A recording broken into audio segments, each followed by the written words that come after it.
জেলা জুড়ে শুরু হয়েছে প্রবল ঝড় বৃষ্টি। তার জেরে জলমগ্ন সাগরের কপিল মুনির আশ্রম সংলগ্ন মেলামাঠ।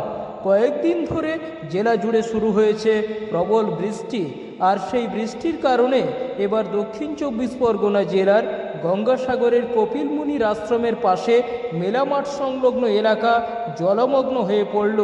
আর সেই ছবি আপনারা সরাসরি দেখছেন সাগর বার্তা নিউজ চ্যানেলের মাধ্যমে।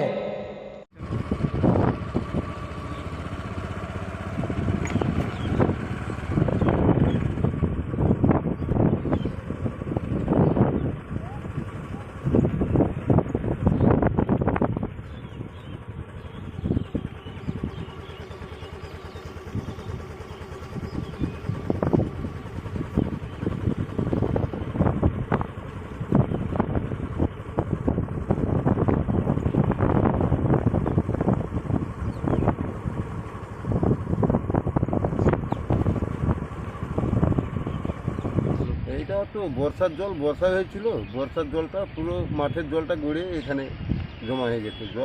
জল নিকাশিটা তো ভালো নয় এখানে, ওই জন্য সমস্যা এখানে। কপিল মুনির মন্দির, হ্যাঁ এভাবে যদি আরো বর্ষা হয়, জল জমে, তাহলে তো সমস্যা হতে পারে। হ্যাঁ, জল তো সমস্যা। এই জলের নিকাশি না ঠিক মতন থাকলে তো জলের নিকাশি সমস্যা হবে। কবে থেকে বৃষ্টি শুরু হয়েছে? ধরুন আজকে সকাল 6টার কাছ থেকে চালু হয়েছে এইটা এখানে, এই বর্ষাটা জমে গেছে। এই রাস্তায়ও কি জল? হ্যাঁ হ্যাঁ, রাস্তাতে জল জমেছে। কি নাম আপনার? আসগর সাহা।